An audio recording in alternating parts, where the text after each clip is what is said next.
I want to thank everyone for coming here today, this afternoon. I know everyone was expecting Chief Kittle. He got called away family emergency about 10 minutes ago. So I'm here today to speak with you about recent events that occurred this weekend and in the past several weeks. This past weekend at the 4th of July festivities, fireworks, we had several unfortunate incidents that happened in the area of the fireworks. I like to say though, 99% of the people who attended this event this weekend, they were not aware of and they enjoyed the fireworks. What we encountered were approximately 200 to 300 juveniles that were unsupervised that basically came down to the area to fight. And that's what they did, and our officers were there to interact and break up the fights that were occurring. Over the years, we've used several different methods of trying, we've seen this occur several times. This year we deployed our bike team, and a number of officers were out there. I will not go into specific number of officers, but I know there's a Facebook post out there, was this event adequately staffed? Yes, it was. There were close to 100 officers specifically for this event. We had enough officers on scene. But when you have 200 to 300 youths that are out there that are not being supervised with the intention of fighting, it creates a problem for the area and the officers. With that said, one of the incidents happened at Pearl and Front where gunshots rang out and 2 victims were shot, believed to be non-life-threatening injuries, and they are recovering. The other occurred up near the fish ladder, and unfortunately we had a fatality in that event. What I like to stress is that the majority of the people who attended this event never realized what had occurred, and even though that was good for the event, these events remind us that we need to have supervision of our youth. And it's important for parents to be responsible. Our understanding is a lot of these kids were just dropped off and left there. There were 3 arrests made, and they were all juveniles ranging in age from 13 to 19. I want to also emphasize that this did occur downtown, but what I want to do is thank the community. Last week, we held a press conference at Joe Taylor Park, referenced violence that have occurred throughout the city. We have taken steps there to have additional patrols in that area, foot patrols. So we're not focused on one particular area. We're not focused on the number of events that have occurred. One is too many. And I want to thank the city manager and the commissioners who stood at that press conference, and also community members that stood with us and denounced the violence that is occurring. With that, take some questions. Yes, with talking about youth being out at a firework event, I know other cities, Detroit, for example, has a curfew in place for those types of firework events, you know, making sure that kids under a certain age are supervised. Is that something that you guys are considering? Well, we do have curfew, but at the time of these events, the children, they were not in violation of the curfew. But again, we have 200 to 300 youth that came down here. It'd be very difficult for us to arrest all 200 to 300. You know, laws are in place. I get that, and we're here to enforce the laws, and that's what our officers do on a routine basis. What I would like to stress for this is parental involvement, community involvement, and having the community involved in these youth and mentoring them, keeping them out of trouble, being responsible for them. Now, the union put out the Facebook post where they basically said these Stop the Violence rallies aren't effective and that they just lack staffing and support from the city to be able to do their job effectively. How do you respond to the unions? As I mentioned, the city manager has been in support of our actions and what we've done along with city commissioners. And more importantly, we've had community members standing side by side with us. This event this weekend was adequately staffed. In other areas of the town, we've dedicated overtime assignments to address these issues. We are adequately staffed, but again, I'd like to focus on parents making sure that their children are being taken care of. the community being involved with us more, the partnership that we try to establish with them. The victim of the shooting has been identified as Saul Espinoza. What can you tell us about him and his relations to this? And you mean the homicide Yes. victim? Well, again, this ongoing investigation, we're very early into it. I do know the detectives are working on it.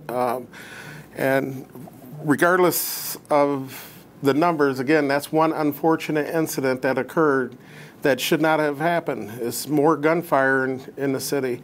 But again, these things are isolated. What I can tell you, believe that there wasn't a random victim in that situation. The 200 to 300 youths that were involved in the fights, they weren't going around attacking people at random. They were there to fight each other. So I would like to emphasize, I believe that this is a safe city, but it does have big city problems, and occasionally we have these type of events. Were all of those youth arrested? The 200 to 300 youth, you said? No, they were not. Again, they were not in violation of curfew at that time, and there was no other. There certainly was disorderly activity, and our officers did their best to make arrests when they could, breaking up fights. But no, they were not. Any reason, any idea what these incidents were over, what the fights were about, Yeah. what the gunfire was about? Yes, all this remains under investigation, so it's really premature for me to speak on that. The specifics of what we've learned and what the detectives are still learning from it. But again, I want to emphasize these were specifically to the youth. It was a bunch of disorderly people determined to fight each other. Any reason to believe it's gang-related activity? Again, that's part of the investigation. I would not want to go into that right now. These go three back. are unrelated at this point? You all believe the 3 incidents were unrelated? I can say that the 2 shootings were probably unrelated. The one that occurred at the fish ladder that resulted in the homicide, and then the one that happened at Pearl and Front there.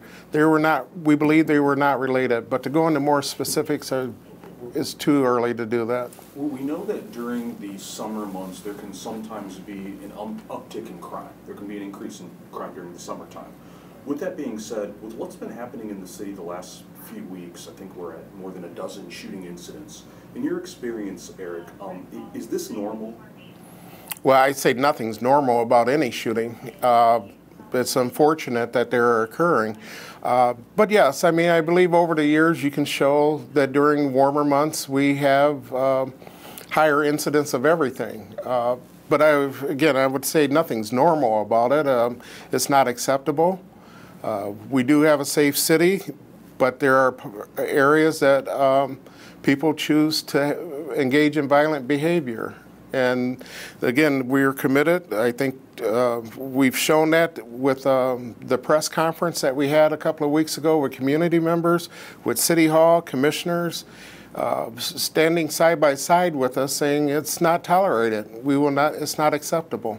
So you believe these stop the violence, that rallies like this are effective, that they are meaningful? I believe whatever we can do to stop violence, we'll participate in. Any legal means that we can, yes. And getting the community behind us. I mean, it's a little unprecedented to have the community members stand with us, along with members of city government and the police department, saying this is not acceptable.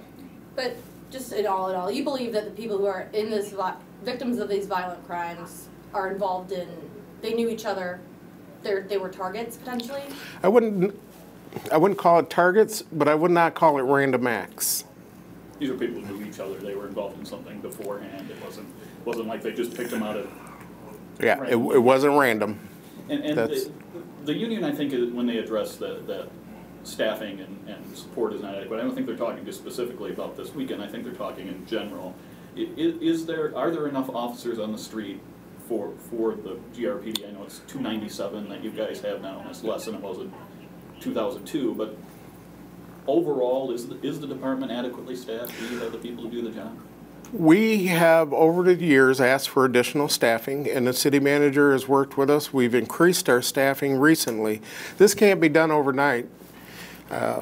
I guess it'll be a better question for the union to explain what they meant by that post. What I will say is if we would have been approved for 10, 20, 50 additional officers in this last budget cycle, that would not have prevented what occurred this past weekend. So it's going to be, it was a long time building up to those numbers, and we have to work with the city to get those numbers back to where we feel is adequate. Yes, we do have adequate staffing. Again, we use overtime to supplement our normal patrols, and we'll continue to do that. This guy, Saul, am I saying his name correctly? Our victim has previous arrests potentially for gun charges in the Temple shooting. Can you comment on that at all? No, I cannot. I mean, all those things are part of that investigation and all part of it. And I wouldn't want, he's a victim of a crime, regardless of what his history was. Our detectives are committed to solving this incident, to prevent further gunfire, if it's related or not. It's our job to make sure that we solve this crime. Following the Stop the Violence rally, there were 3 arrests. There's been 3 arrests. Do you attribute it, the rally, to helping people become more comfortable, or was that through investigating? Well, I believe it raised awareness to the community that this is not only a police matter, it's a community matter. City Hall is standing with us. Community members are standing with us.